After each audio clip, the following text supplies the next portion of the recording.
The biggest challenge that I had in my mind was the finance. My husband is the one, he believed my vision, he believed in me actually, and he believed that you are a hardworking person and I don't think that you would do anything half-heartedly, and I'm willing to play that bat. What advice would you give to someone who's actually starting off in what you're trying to do?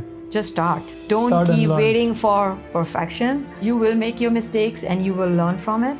I gave her the outfit and I asked her to try. She went in the changing room, she tried. And I was busy, so she walked out of the changing room, standing there quietly.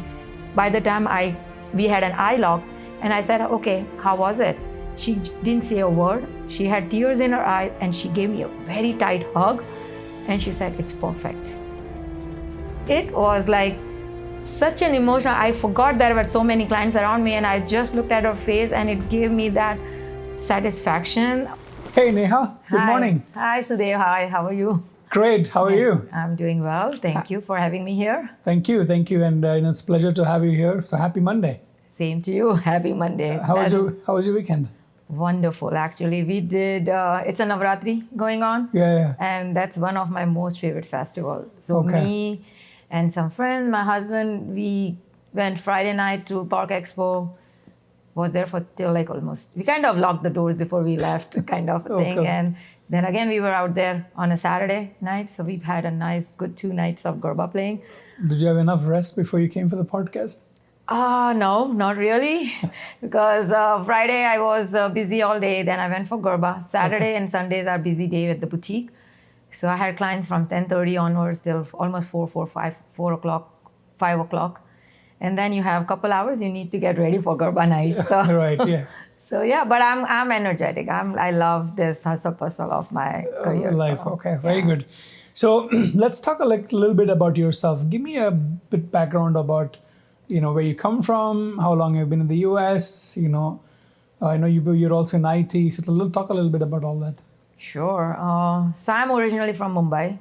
And Amchi Mumbai. To the core, yes, Amchi Mumbai. To the core, I'm Mumbaikar. Growing up, when I was in school, I always am very fascinated about fabrics and colors and different cuts. I love to dress up even when I was a kid, I would wear a sari, my mom's sari, and go around the house. Like sari, used to love it. So when I was in college, and not even college, even when I was in like 8th, 9th grade, I always I think I want to have my boutique. I want to be a fashion icon. I want to design dresses for film stars and stuff. Those are the kind of thought process when some of my friends would talk about becoming a CEO and whatnot, or have their nice grand weddings and stuff. I was always about what kind of outfits am I going to wear for my next event and stuff like that.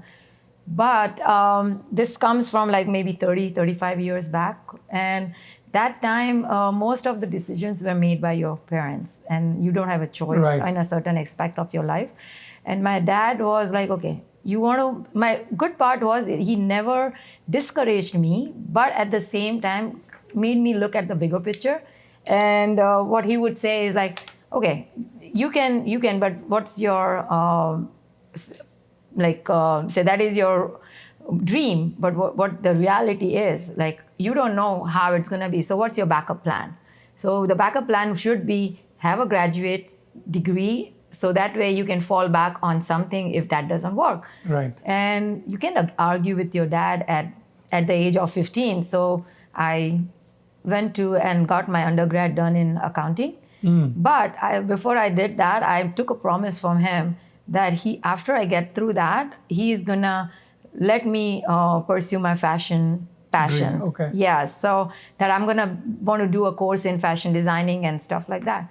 And he kept his promise. After I did my undergrad, I also, along with my undergrad, did my IT diploma from EPTech. And so now he had a good foundation of a backup plan. And then I did my fashion designing from IITC Mumbai, which is, their location is in Bandra, Link Road, and did a 9 months of crash course. Soon after that, I did a lot of exhibitions there. I worked with different vendors. So that thing I always had in me. I always want to be in fashion industry. So kind of side hustles, you can say, or whatever. I've always been an independent person. So did something where I didn't have to ask money from my dad or stuff like. And then I got married, and future holds something different. As my dad said, you should have a backup plan. Yeah. And we moved to US with a 1-year-old daughter. When was that? In 2000. So which is like almost 25, soon to be 26 years. So when I moved here, I was on a H4, and absolutely I cannot work because I was on a dependent visa. So I stayed home, be with my daughter, took motherhood very seriously, and was a homemaker. I had my second child, and then I got my work permit. The moment I got my work permit, I wanted to be back in the career field. Yeah. So I started my career because I didn't want to leave my daughters behind on a daycare and stuff like that. So I kind of took a teaching role at YMCA preschool. But as I like to be a little bit more perfectionist than, so I did an early childhood development course, and my dream moved from, I want to have my own daycare. So the entrepreneurship or having my own business had always been there with me, that I wanted to work for myself and not for... In Hindi, we call it Kida. Kida, absolutely Kida, of doing something of my own. And my husband is like, a lot of legal issues and this. No matter how much you work, certain times, the amount you're paying for your childcare and all that is not enough unless you have a proper career. So my husband put some thoughts in me that I think it's about time, like we need to.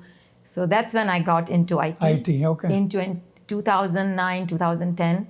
Started with an accounting role, accounting team. I was doing their accounts receivables and stuff like that, and moved into QA and got up the ladder to become an BA. I was in IT industry for 14 years. Okay. Which, did any of the banks or something? I did a lot of, I had always been an independent contract consultant. So I worked with different consulting companies. I have been with pretty much all industries from banking. I've been with Wells, Bank of America, being in Charlotte. You cannot miss those, I've been with Duke, Newport Group, which is right across from here.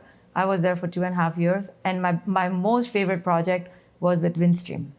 And not because of the work I did, but because of the team I had. Okay. And I'm still in touch with them. All of them. We have our own message group.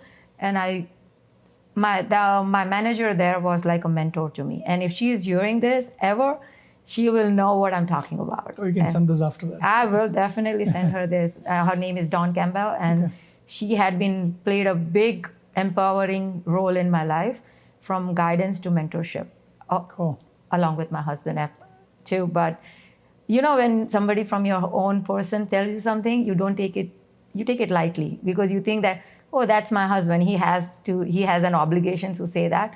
But a lot of things that people from outside your comfort zone come and praise you or tell you things that you are a born leader or stuff like that, it definitely sticks with you more. Means a lot, absolutely. And go ahead. And then moving on to, that's how my IT journey started. Right. And what made you make the shift from IT to, fashion and entrepreneurship? The Kida. The Kida. No, I would give the credit to my family, my daughters and my husband. Absolutely. How many daughters did you have? I have 2 daughters. One is 26 and the other one is 21. What? Yes. 26. 26, yes. And she's the one, my husband does a lot of side hustles, like playing golf, woodworking, photography. He has a lot of passions. And he kind of, weekends, he invests his self-learning and stuff. I am at work, and then on the weekends, definitely house chores and stuff like that.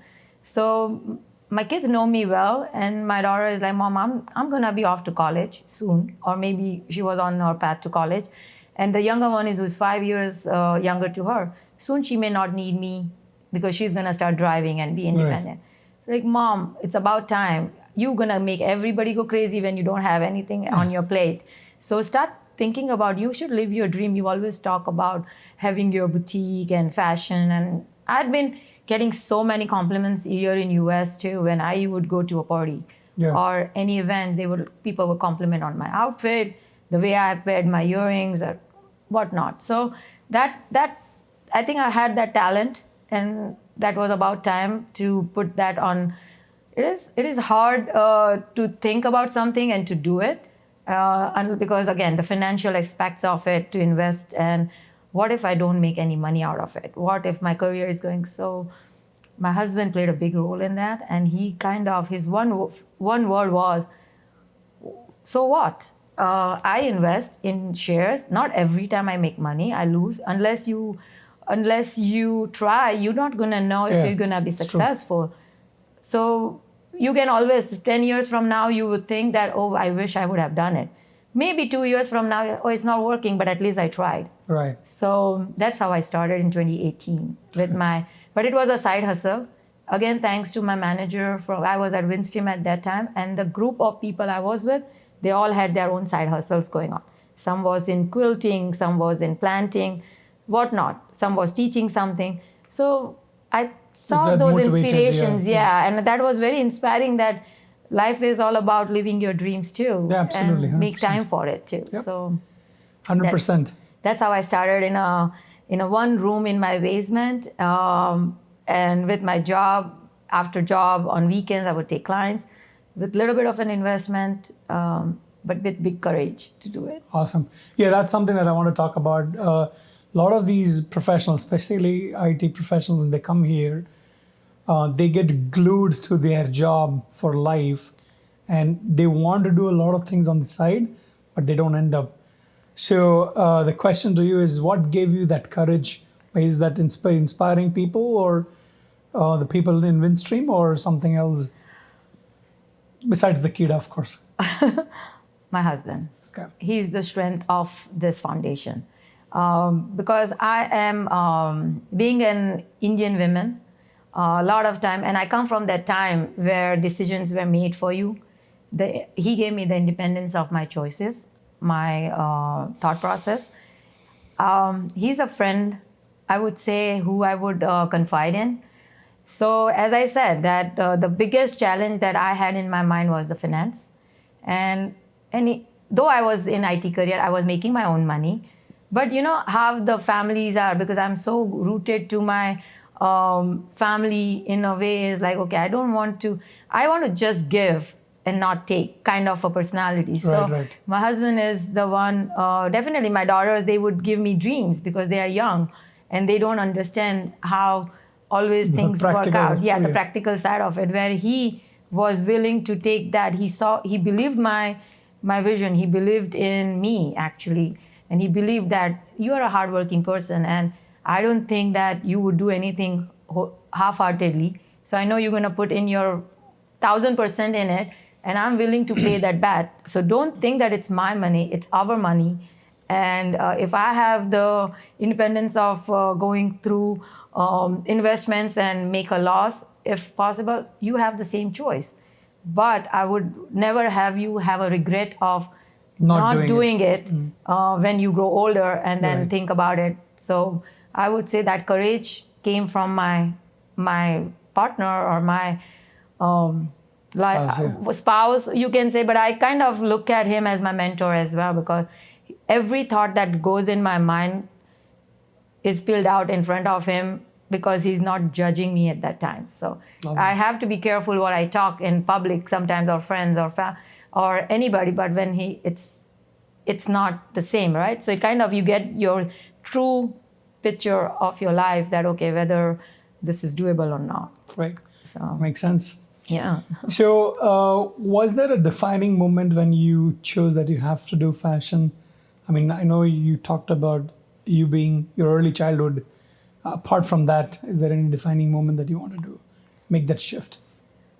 As I said, like, that has been my long dream, right? Yeah. And the movie, Shah Rukh Khan's movie, I don't remember the name, where there is this Om Shanti Om, where he says, किसी चीज को जिस सिद्दत से तुम चाहो तो कायनात उसे मिला देती है. So I think my manifestation of for this many years, maybe for 30 years of manifestation, where I always I'm a big Bollywood person too. I listen to a lot of podcasts on real stories, and it inspires me, their struggles. I had a very blessed life. I would not say that I had a very struggled life. I had a blessed life. But at the same time, that something was missing. In my IT career also, I did pretty well. Every project I had been through, I have got a lot of respect. I have got a lot of appreciation. To come out of that and start all ground down. But it's just that, that's where my heart was. And sometimes my husband says that you have a love for labor because it's a laborious job. Not 9 to 5, you work endless hours. But that makes me feel alive. And the difference that I make in people's life, because I have clients who come walk in clueless, what they want, what they are looking for, not confident in their own size or shape of their body. And then to convince them, or not even convince them, to show them something and for them to fall in love with that thing and the way that made them look. And then the pictures I get from my clients when they are all dressed up, to remember to send me. They might have brought that stuff maybe a year back or maybe 8 months back. And for their event, when they are all dressed up, the first click they want to send it to me because they are so happy. Yeah. And that's priceless. Yep. I can make maybe 6-figure salaries and think, but I'm not going to go to grave with that money. Yep. So it's just the people who are going to remember me when I'm gone. 100%, yeah. So that's what motivated me to the most. But as I said, I have always had this dream to, I love fabrics, I love colors, and I love to dress up. And anywhere I go, my thought process is 2 days before the event, like, okay, what am I going to wear now, 2 days? Before I used to think about 2 months ahead of time. Because now... you become an expert at it. Since you're a well-oiled... Yeah. And again, I kind of have an eye for things. I get a lot of compliments for my things that I put together for people. The designs, I get them. And practice makes men perfect. Yeah, absolutely. So the more I do it, the better I get it. Yeah, so Awesome. Now let's talk a little bit about Niharika. Is that Niharika or it's Niharika? It's Niharika. Niharika, like Nari as in stree? Yeah, it's my third daughter. Okay. Is that your third daughter? Okay. Third daughter. No, basically my so 2 plus 1. One. Okay. Yes, exactly. I look at it as my child because that's how I've been invested in it. Okay. So Niharika, I'll break it short for people to understand. A lot of time I get that, is your name Niharika? I take a pride in saying yes to it too, but my name is Neha. So Niharika is, if you cut it down, Nari. Yeah. Nari is women. Women, yeah. Women. And Niharika is women's. Women's, yeah. So when in 2018, when I started my business, of course I had to come up with a name to represent it, right? And it was only for women's stuff that I was my vision was only women's collection. So I started off with, women's, and I was brainstorming it, different names, but I wanted something to start with N. My name is Neha. So I was like, okay, how about Narikas? And somehow with me and my husband, as I said, every thought that runs in my mind has been spilled out in front of him. So, and I take his advice for most of my brandings and all that. So I asked him, and he said, yeah, it sounds good. It sounds different. It sounds cool. Because I didn't want it to have a very ethnic name. I wanted a mixed blend of modern with ethnicity. So that's how Niharika was formed. But I didn't realize that Niharika could be a name of a person as well. And the more, I have started it from ground zero, I would say. And so I see it as my baby. Of course, so it's my third child. You gave birth, you're nurturing it, and it's going places. Yeah. Well done. So your tagline says, Western flair with an Indian soul. Explain to me what that means. So when I look at fashion, when you go look at different countries in the world, everywhere there is a different styles, right? The West has different cuts, different slits, and silhouettes, whereas Indian heritage has a different way of. We have such a rich fabrics, rich colors, and so I always love blend of things. Even if I buy a outfit from any store, I just postmortem it. I wear my pants with something else. I like the uniqueness of any trend. So Western flair with an Indian soul, I'm very rooted to my heritage because I love the fabric, the colors, the prints. But I do love the Western and the modern look of it. So a lot of my styles that I design, though I keep in mind is I give them, if it is a modern cut or I would say if it has a, like say a straight cut fit or something, but then I use Indian material, like say for example a Banarasi fabric I use to make a jumpsuit. So it's a modern element. So that's how I'm very rooted to my ground, but at the same time I admire and I welcome the Western look with open arms. So I wanted to blend them together. And Niharika is a perfect example of blended looks because I have a lot of elements in my boutique or a lot of outfits that will showcase a Western look with an Indian touch to it. Very nice. Very cool. So you started in the COVID time, right? 2018, pre-COVID. Pre-COVID, okay. So what gap did you see in the Charlotte market that led you to start this? So from a personal example, I will say, when I was in my IT career, and there were times when I had not visited India for 4 or 5 years at a stretch. Now, before we didn't have social media, or we didn't had this video call appointments with the boutiques in India, and you always need during your festival season or the wedding events you go to, you need your Indian looks. So it was a challenge to get. So in Charlotte, there were a couple of good brands in here. Not too many people did this business, and there were a few good brands in here, but they were very, very, two things. They were either very high-end products, and they were also very formal. But if I'm going to a temple, or if I'm going to a Navratri, I need those specific kind of outfits, which was very hard to find.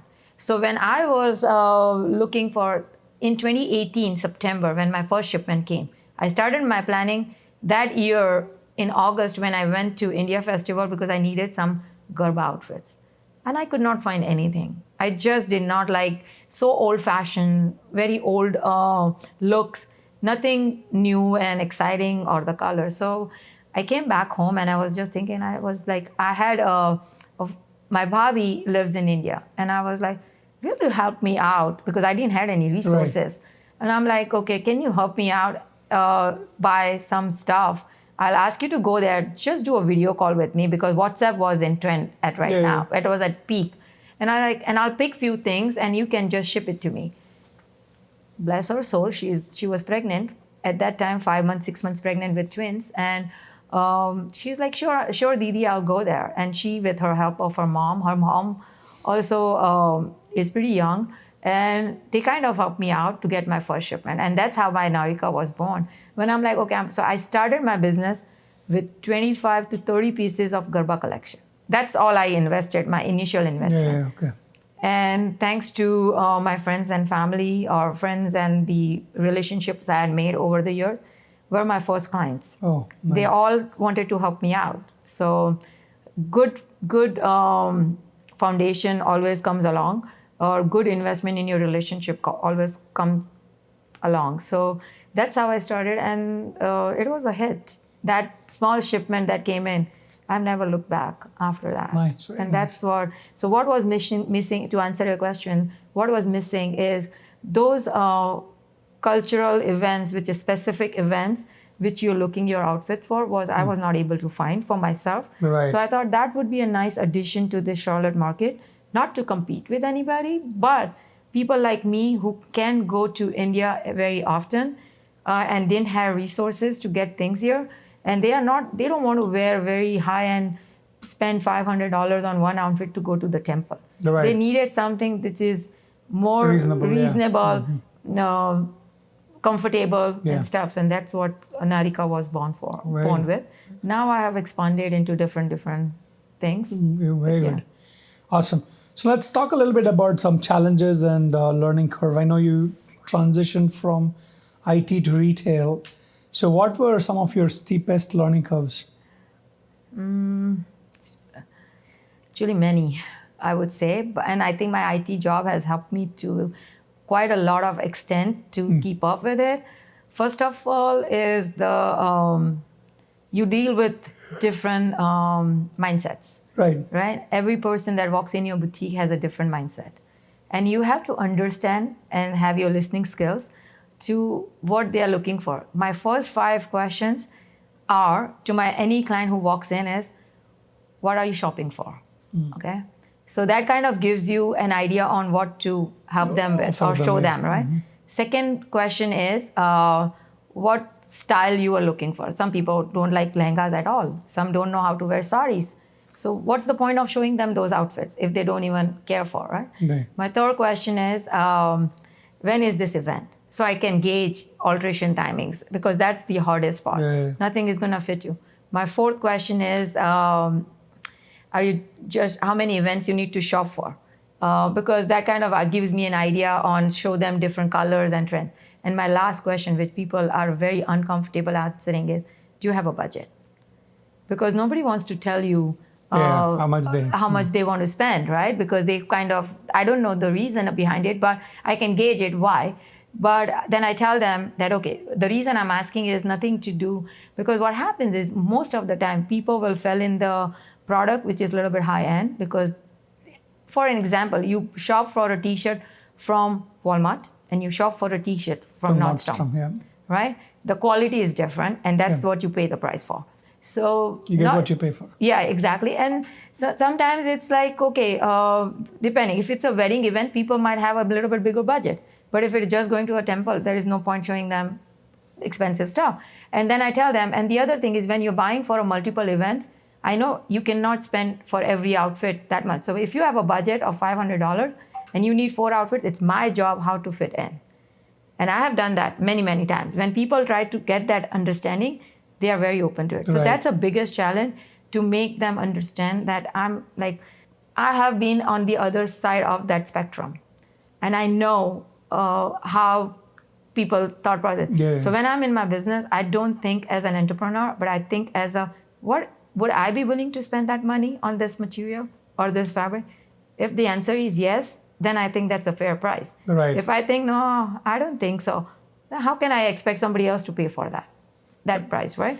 So genuinely, you have to be genuine with people, and you have to have the best customer service too. 100%. I always say, I have this favorite tagline. It says, price is an issue in the absence of value. So if you can showcase the value, then people will pay any price that you really want them to pay. Correct. And again, as I said, that it all depends on how much you care for. Because like for going for a Garba night, for an example, recently the festival going on, and I'm dealing with a lot of clients with that. Now, a lot of people who are Gujaratis, they understand what an outfit is going to cost for, right? Because they've been buying it for years, and they are going for Garbas for years. Now, the new generation are people who are not from Gujarat or who doesn't celebrate Navratri, but now their friends are Gujaratis. Their friends are going for Garba, and they are also interested in that festival, and it's fun festival. So they walk into boutique and clueless, but at the same time, they don't want to spend so much because that's not their cultural event, and they may not be able to use it. So how do I help them, right?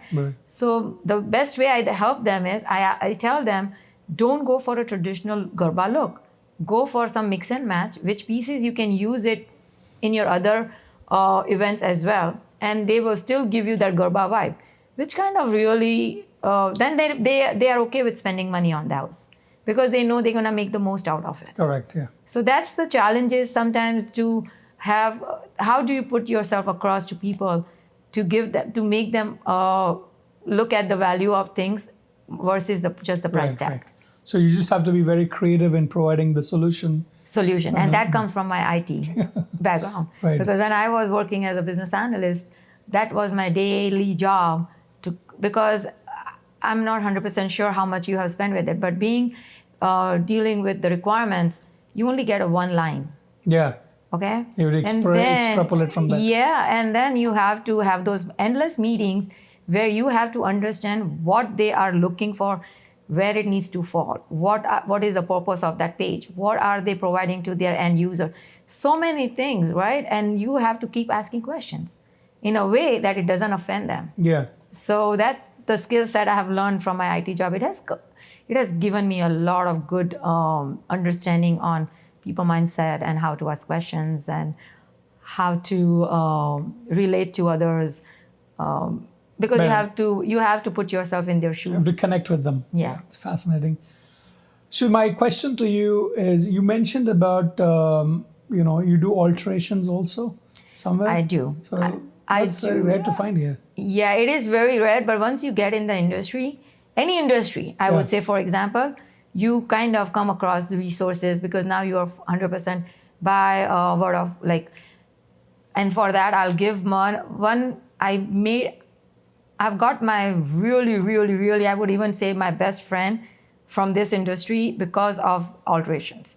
The one of my friend who you have seen on my Facebook page, on my reels or in my lives when I have done, she has a passion for fashion as well, but she works in medical field and she is great at alterations. And she can create anything out of, but she doesn't sew a full outfit, but she can modify an outfit. She can modify. She does that. We met at a party, and I was talking to her where I found out she has this talent of alterations, and I'm like, would you be willing to help my clients as your side hustle? Who doesn't like side hustle, right? Yeah. All women like side hustles because that gives men's play sports as a hobby, women's do side hustles as a hobby, I would say, because that kind of gives you that extra boost of, and appreciation is the key, because when you do a good job and people appreciate, you kind of want to do more. So she kind of, and then she's also overwhelmed with the alteration work she gets nowadays. So we try to find other people. Now, when my clients walk in, they say, oh, I know somebody who does alteration. Can you share her number, please? I take all the numbers so I can pass it on. Yeah. Some of the people whose contacts I give it to my clients, I've not even met them. And I just tell them in Fort Mill area, so-and-so does alteration. I've got their contact. I'm willing to, because so people don't have to travel from Fort Mill to university area. So I have alteration points everywhere. And I've got it from my clients, thanks to them who are willing to share information. And I pass on to them. Everybody. It's all about connecting each other, networking. You're correct. Yeah. Cool. So, what challenges have you faced in sourcing fabrics and, working with designers and? Many challenges. Many challenges. My biggest challenge is the time zone, because when my boutique, every product I showcase is handpicked.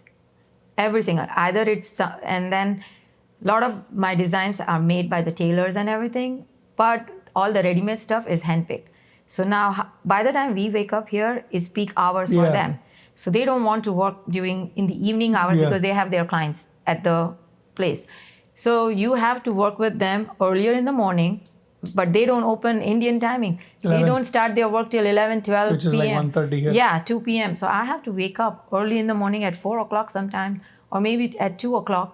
And do my video, and those video calls it's not just 15 minutes. Yeah, it lasts long. Yeah, longer. So my pretty much sleepless nights. Again, thanks to my IT career, I did a lot of releases, which I was used to. I was a production support lead at Winstream, and I had to work every Friday in Agile.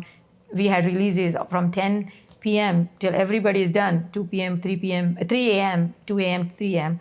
So I'm used to that kind of stuff. So yeah, that is the biggest challenge. The other thing is communication. My client can explain what they are looking for. I can draw and send it to them.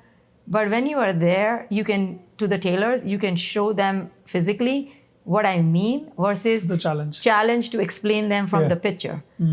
Thanks to WhatsApp and all these technologies where you can do video calls and all that, but it's still not the same. Yeah. And a lot of times you face that you had told them something and what came in.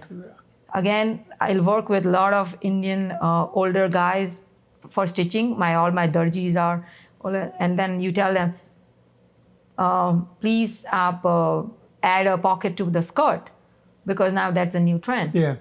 They'll do it, but they'll forget so many times. And when you tell them, they don't like it. So because they are so used to not adding them, and then you're asking something new. So those are the challenges.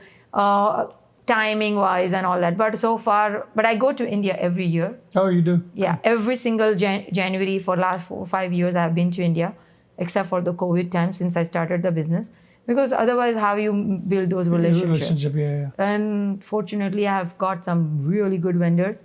And once you get to work with some good souls, and you know that you all have the same vision, it's easy to work with them. Yeah, absolutely. So, but because to maintain the quality, I just buy from my tested vendors. I don't just go. I get so many messages, hundreds of messages from Instagram, but I don't choose to work with everybody because I don't know the quality of the product.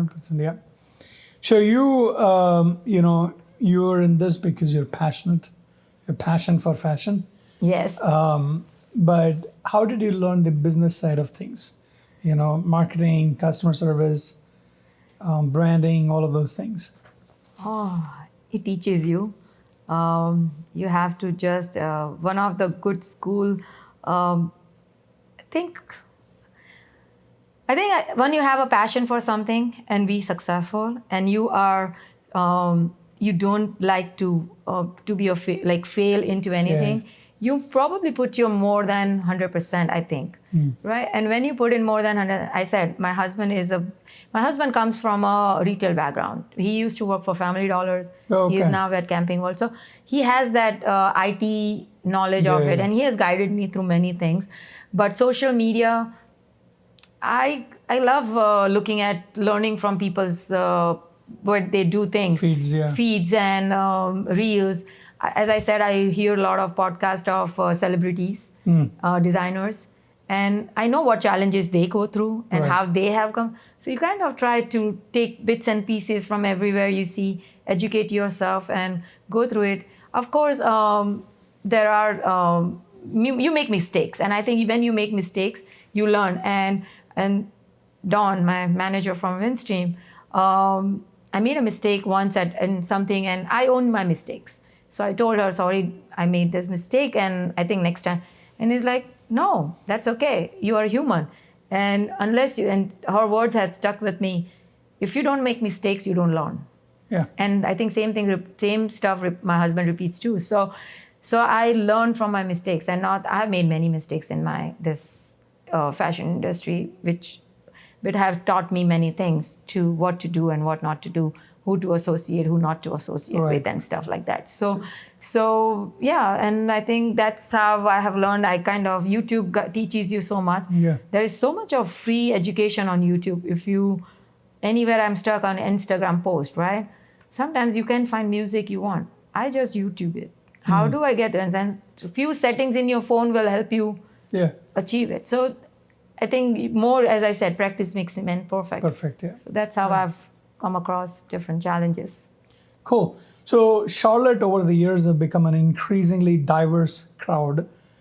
How is your boutique, or how has the fashion industry adapted to the changing diversity of Charlotte? Good question. Yes, I absolutely agree that Charlotte has a great market. It has evolved from what I had come here 25 years back, because I still remember going to some events and people were wearing outfits which were, because I had moved in 2000, but there were people who had moved here in 1980s. Yeah. And they were still using the same outfits for the events. But now, because of social media, people are aware of fashion industry. People are aware of what's new trends. And for me, I'll take the credit of the fusion fashion, right? Because if I have 80% Indian clients, I have 20% non-Indian clients. Yeah. And my ratio is changing so rapidly now from where I started. I would say it is about like 65 to 35 now. And what happens is, because there are so many intercaste weddings happening, and my most fun part of my job right now is working with non-Indians, because they are like a plain slate. And to guide them and tell them the occasion, it kind of brings me my memories of Indian cultures and stuff like that. So it has helps you get rooted into the culture again. Very much. And So I love helping them out and the appreciation I get from them. Truly, because they are of heart. clueless, Yeah. and when they look, you Google my Niharika collection, and the amount of reviews Yeah. people have added there is just Insane. yeah, because I myself didn't think about it that way when I was helping them, right? Right. But the point that came across to them with my customer service or the collection I have or the wide range of sizes and the products to pick from, they kind of were so happy. And even my Indian clients, I would say, I have so many loyal clients, I would say. And the loyal is not a good word in that way, but it's just the relationship that I have made that they feel that they are being disloyal if they go to somebody else. It's not the case. Fashion is open to anyone. Right. You should buy from, though I'm here in my own fashion brand, but I do go and buy from other vendors, not because of that. It's just what I like. Sometimes I like something, somebody is selling an earrings, which and I'm not having that product in my, so what? If I own a restaurant, doesn't mean that I have to only eat at my restaurant. I can always eat at somebody else's restaurant, true. right? So true. So we have so many different colors. So my Indian clients are not my clients anymore. They are my friends. Some of them, a group of people who had been with me for 7 years now. From time to time, they are every month they are at my place, and now we meet for coffees. We go out for lunches, dinners. As I said, that I would not say that like they are at all my events and stuff, but I have my connections with them. They come to my boutique to buy just one small piece, and they are there for 2 hours just chit-chatting with me because we know about their personal life. They have started inviting to me their personal events, like daughter's wedding, their 25th anniversary parties. I've been invited for those events. Makes me feel that I've done something right in those relationships.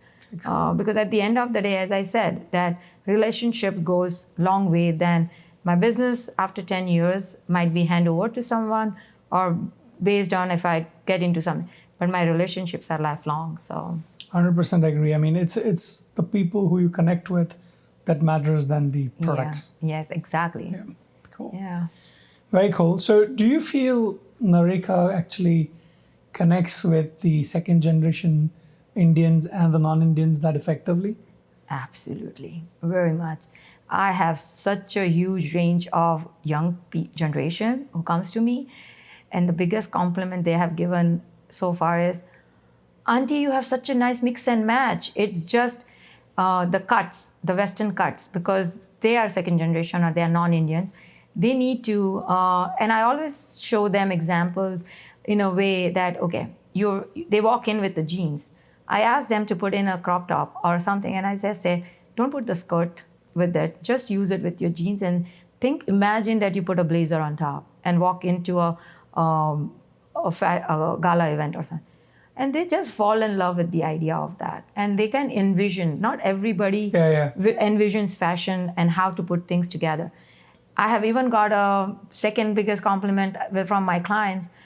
They have asked me, we can pay you on an hourly basis. Can you come to my house in my closet and put things together for me, how I can mix and match? And I think that just purely comes from a little bit of a fondness on fashion or a talent.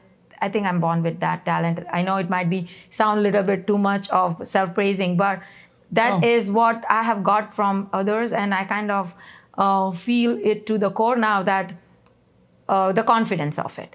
Because I myself don't wear something, as I said from the beginning, I always like to break things apart and use the different elements of different things. I may buy a full set of lehenga choli and may use this for 5 times and people will not notice it. And that's the talent. And that's when I show the value to my clients. You buy this one outfit, you're building your closet. You don't think about just one outfit. Think about next time you'll be spending a lot less and reuse this and for 5 events. So you may be but yeah, you have to have your basic elements in your closet. Same thing with Indian closet. You have to have your basic pieces to build that closet. Cool. So what role has Charlotte small business community played in your entrepreneurial venture? What role, Charlotte? Can you repeat the question one more time? So the question is, you've been in Charlotte for some time, and I'm sure you're connected to some small business owners here and there. what role has Charlotte business community helped in your entrepreneurial venture? Many, in a big way. As I said, there is a network group of all the Small boutique businesses, owners, yeah. small businesses and stuff. And in that group, people will send a message, hey, does anybody has this resource or something, like an alteration, for an example. Yeah. They are like, do you know anybody who can alter this in this area? Somebody will give you the information. Yeah. So you build your network, and same thing applies to them. If my client is looking for say for example, a red skirt, and I don't have it, right? I don't want my client to be dissatisfied and just, I'm like, wait a minute, let me check if somebody else had it. So you put in that network group, hey, anybody else, can you send me a quick picture or something? And if they, okay, yesterday I had this business owner who is a friend of mine too. She shops from me, I shop from her too. And she called me and she said, hey Neha, are you home or at the boutique? And I have a client here looking for a sari. She doesn't sell saris at all. Can I send them through? And I'm like, sure. They came to my place. So it's just a network. But people help each other. If I have helped them, they'll help me. It's a basic foundation. Right.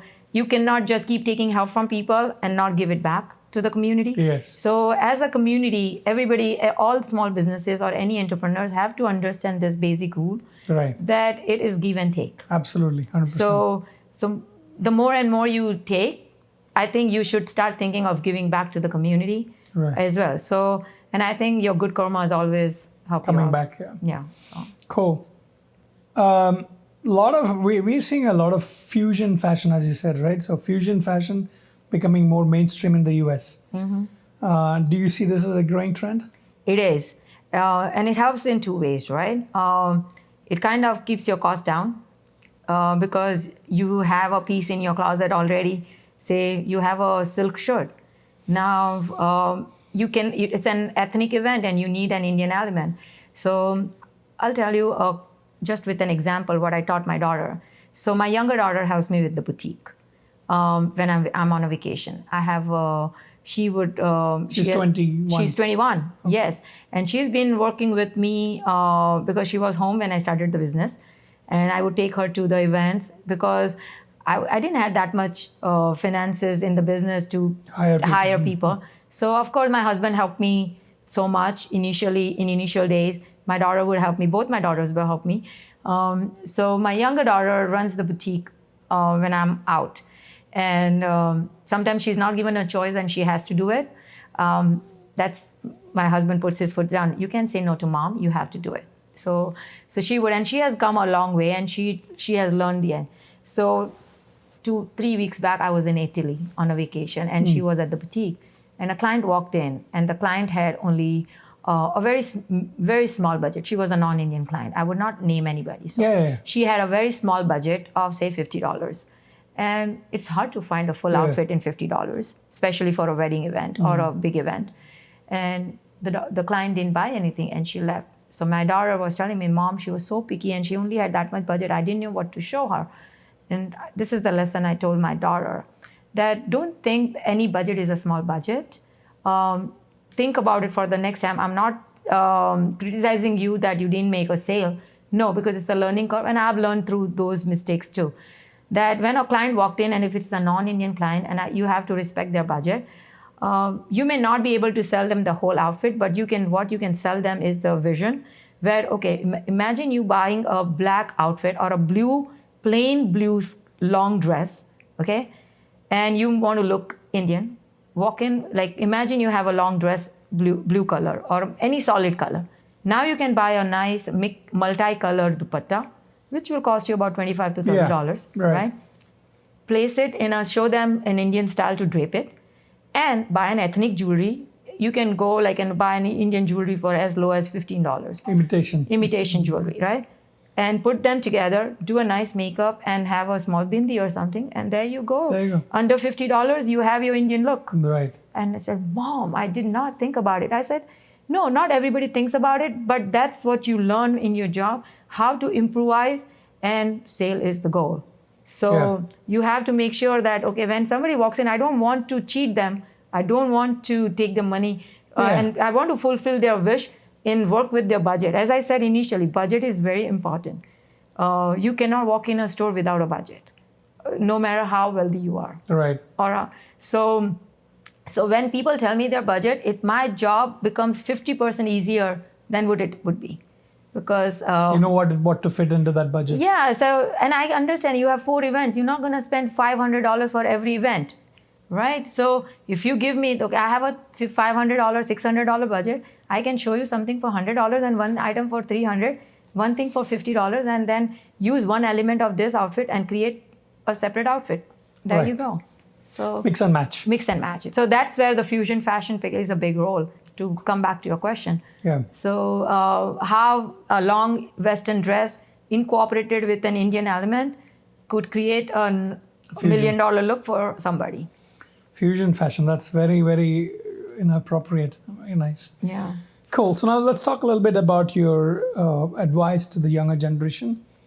What advice would you give to someone who's actually starting off in what you're trying to do? Just start. Don't keep waiting for perfection, because only practice makes men perfect. And I've been repeating this. Yes. Because you will make your mistakes and you will learn from it. Right. And over the period of time, you will become confident. I'm not saying that you should be confident in the work you do and you have to put your points across, but you have to start somewhere. Correct. Because if you keep waiting, as I said, I waited till I was 44 to start this career. I started dreaming when I was 14, right? But when I moved to US, my kids were younger.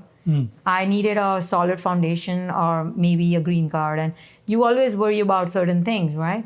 Sometimes I do wish that I should have started this 5 years earlier than what I did. But sooner the later, right? The later the sooner, or whatever you can say. But right. So you have to just, my advice would be start. And the second advice I would give is the people who believe in you and the people who inspire you, keep them closer to you and lose the people who are going to be always negative. Yeah, just work with positive people. Let's keep positive people closer to you. Negative people automatically will be distant. Correct. Once you have positive boundaries. Yeah, absolutely. So looking back, what would you have done differently in the first year of Niharika? Believe more in myself. As I said, my family's and my husband's support had got me started, right? But I still second doubted myself. I did it as a side hustle and for a very long time. And COVID happened. And this is such a strange story. Before COVID happened, I was so excited in 2018 to start off at such a nice, everything I got in my collection got sold out in 10 days and keep getting new shipment. So I said, I'm going to play a little bit more big now. So I invested and I bought about 200 Garba outfits or different kinds and stuff. And COVID happened. And that year, Charlotte didn't have Garba at all. Yeah, I remember. Yeah, and all these pieces in my boutique, and I'm like, okay, for 9 months, I didn't take any clients because I was scared of COVID, right? And I had my IT job. So money or finances wasn't a problem. Yeah. I had my job, 9 to 5, I was busy. In COVID, it's just this storage room filled of this clothes and the money that I had invested in it, right? My husband didn't have even a second thought on it. He's like, that's okay, don't worry too much about it. We'll figure it out. Just keep doing your work, whatever you're doing. And then when I started with those Facebook Lives and all that, so what I started doing is I broke those pieces apart. Whatever I could sell. Yeah. So somebody liked the dupatta. You want the dupatta? I'll give you the dupatta. Not worrying about what I'm going to do with the whole set, right? Yeah. My goal was how I sell this 200 pieces. And I don't have a single piece left out of it though, by the way, after this many years also. So that's how I started. That was I think that I should have believed in myself, not be so anxious at that time. And the one thing I do feel sometimes, since I should have started this a little sooner. So I would have a little bit more years to work and be so happy about this. Yeah. Cool. Where do you see Niharika in the next 5 years? Expansion, growth, online growth? I have a lot of ideas. So first of all, I would definitely look into or would grow, want it to grow online stuff. So by the way, I do have narikacollection.com or a narika.shop, but right now it is only for men's. Oh, okay. Yeah. So any men's, so Niharika, so yeah, one thing I should share before I say how I have evolved through years. So I started off with just women's, but in 2022, I started a men's line with my men's, like different kinds of men's style, and then jewelry as well. So at Niharika, it's a one-stop shopping for women's, men's, and jewelry. So because a lot of my clients, they are like, okay, I have this outfit, now where do I go for jewelry? And they want to wear and see how it's gonna look, give them a complete look. So I started jewelry as well. So I want to definitely take Niharika women's jewelry and also online. So throughout US, people can shop. Right now, I do ship all over US. I have clients all over US, but I do it through video call appointments. And so okay. that way, I definitely want it to grow.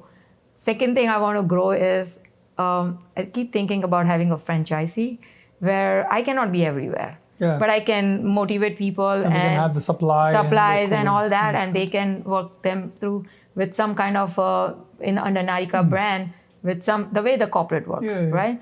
And the third is I would have my fashion line in American stores. Nice. Okay. Yeah, that's something. Very ambitious. Very nice. Very ambitious. Yeah. And I think that ambition comes from the happiness I get out of and the appreciations I get.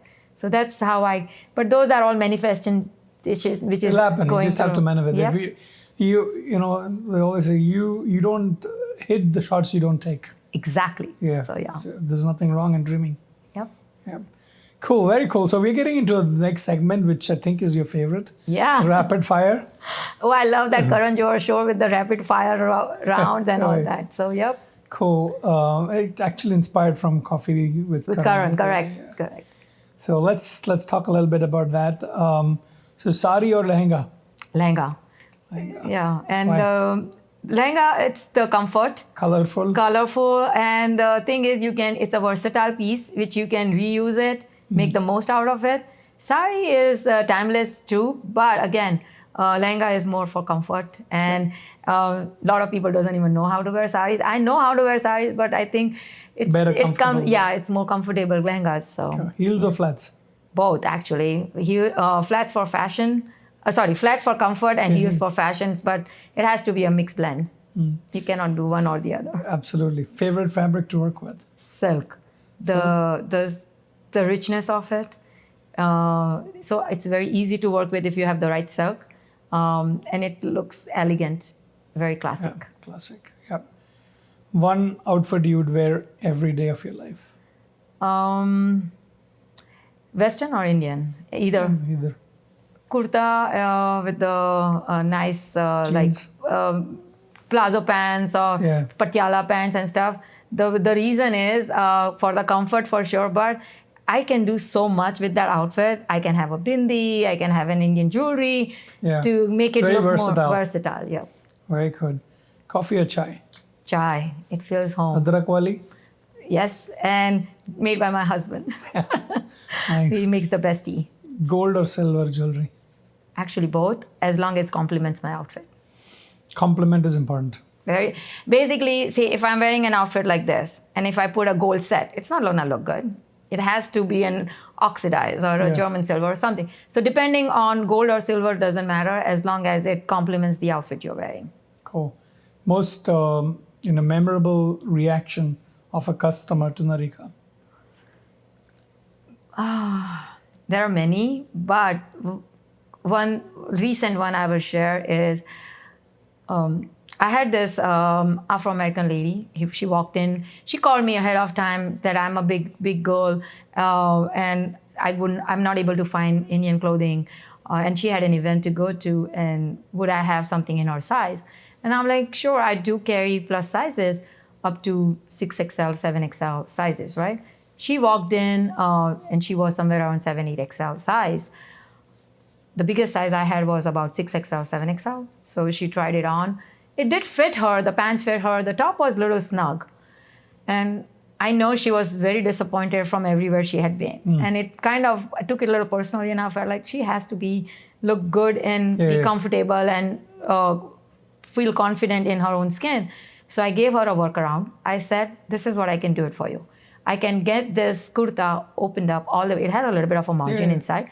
I can get it opened up, and I can, there is a slit in the kurta, and I can take it higher, just wear a tube top or a cami underneath, and like it will look like a style.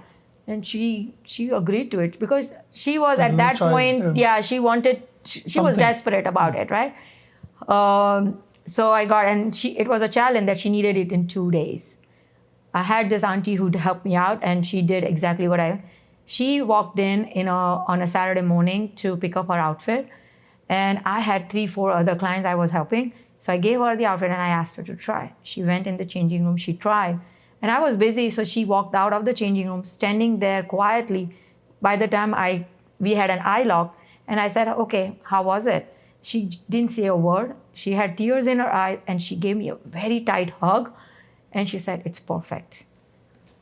It was like such an emotion. I forgot there were so many clients around me, and I just looked at her face, and it gave me that satisfaction of helping somebody and making her feel. And she said she's gonna put a picture on my Google. She already wrote a review, by the way. And it's just that, that will stay with me forever. That emotion, her happiness mixed with her, and I'm 100% sure that this will go a long way in a way, is that now anybody asks her for Indian stuff or a boutique she would recommend. I've grown my business through word of mouth. Because when I started, Facebook and social media was not to that level. So, cool. So that was a very, very precious moment for me when my clients, and this has happened multiple times, but this was the recent one. Got it. So if you were not in fashion, what would you be doing? Probably my IT job, but I think with the social media thing, I would have definitely be a fashion influencer.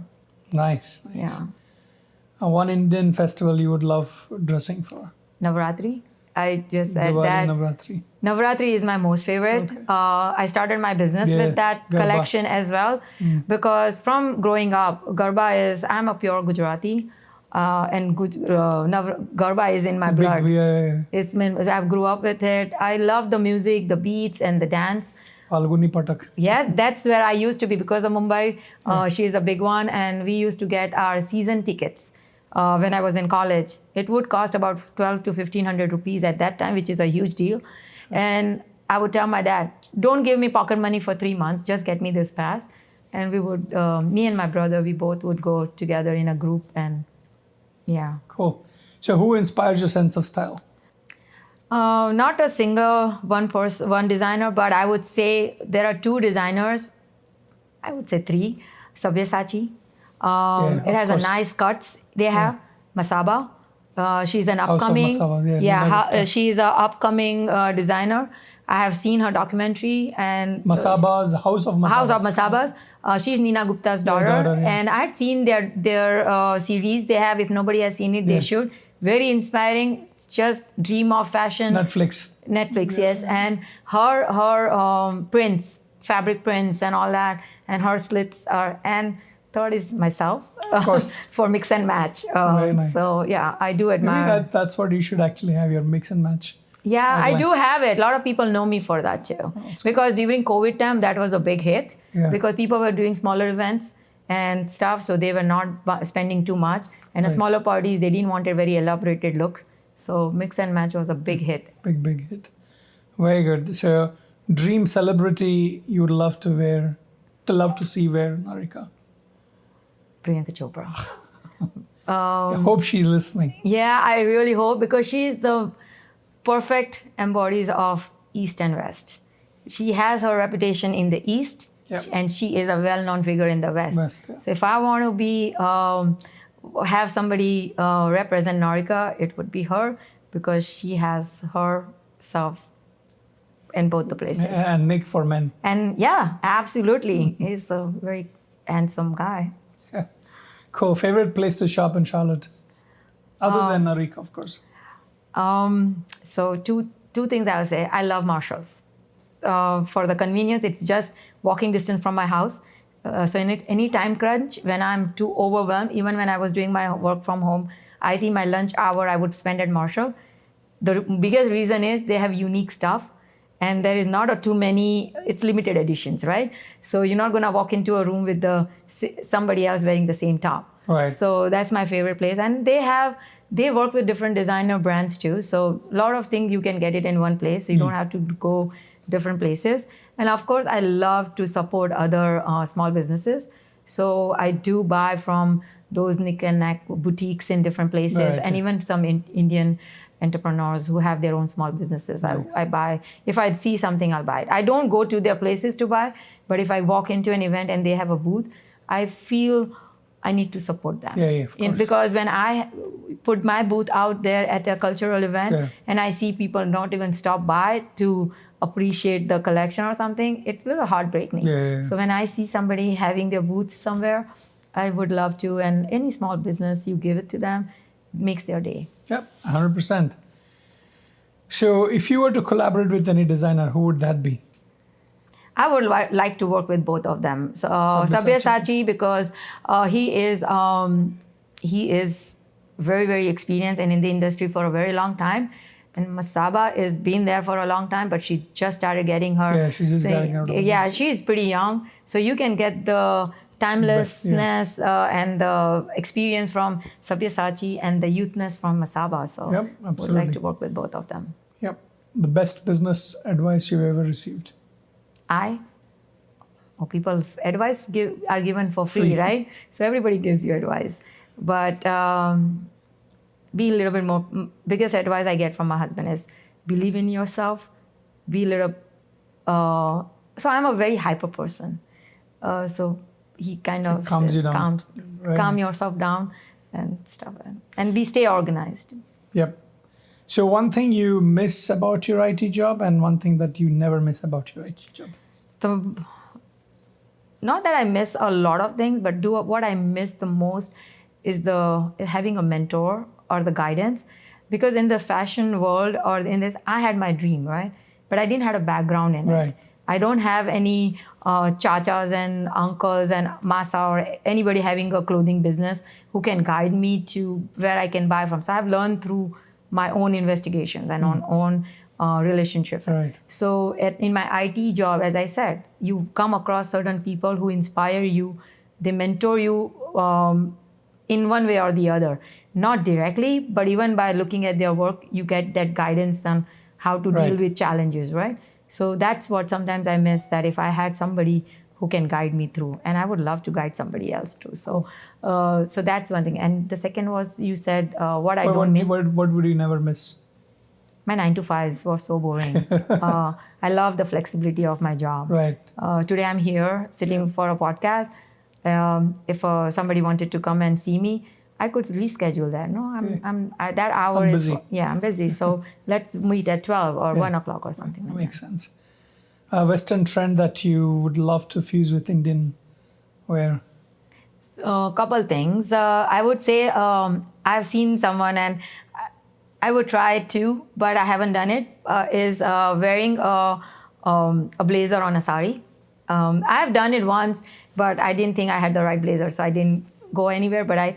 And the second thing is, I think a lehenga with a western top, which I do it many, many times. Like I wear my silk shirts with my lehengas, I tuck them in, and I put a nice Indian jewelry. The amount of compliments I've got from that, it's just insane, yeah. Awesome. So a word or a couple of words that perfectly sums up Niharika? I think empowering. It is meant for women's. I want to set an example, which I had spoken about Right. previously, that I want to be an example for my girls and for anybody who follows Niharika or have a trust in Niharika, is that all the age and everything is just a number. If you if you have a core belief system and if you want to do something in life, I cannot advise somebody to run a marathon unless I have tried it, right? So in order for my daughters to do something and be confident in their own skin or be confident about whatever they want to do, I should be an example for that. Right. That, okay, if my mom can do it at 44, you can definitely do it. So age is just a number, Right. as long as you do it the right way. So I think it's empowering, and I would love it to be an empowering for many others too. Cool. So one final question. This is about Namaste India. Mm-hmm. Now, you've somewhat heard what we're trying to do with Namaste India. And what are your thoughts, and do you see yourself getting involved with what you're trying to do and its activities? I would say Namaste India is a great effort for bringing in different businesses into one roof. It can build a nice networking community where, as I said, we have a WhatsApp group of Yes. Indian small businesses in the same industry, where we are here, you are incorporating fashion, food, art, many businesses which people have not even heard about it. Right. It's like building a bridge of different resources and making it a little bit easier to transition from one to another. So I think it's a great effort, and I would love as a Niharika to be part of this organization if I can support it by showcasing my Niharika, or be part of any cultural events or anything that I can be a part of or help out and stuff like that, because I think this is a great effort to get people educated on what we as a small businesses are diaspora pouring into this country, and go forward. We are even making a good foundation for our younger adults, right? Who are born and brought up like your son, who is probably born here, but now he's here learning so much of Indian heritage through this networking of small businesses. Absolutely. And people do learn a lot from other person's struggles. Yep. So Neha, thank you very much. Oh, thank you so pleasure. much. It has been a lovely experience. Thank you so much for having me here and giving this opportunity. Look forward to having many more conversations Absolutely, we'll love to. Yeah. And I wish all the best to Namaste India and your organization to keep doing this good work. Thank you. We just started. We just started a couple of weeks ago. But it will. Hopefully things will go well. Thank you. Absolutely. Thank you. Yeah.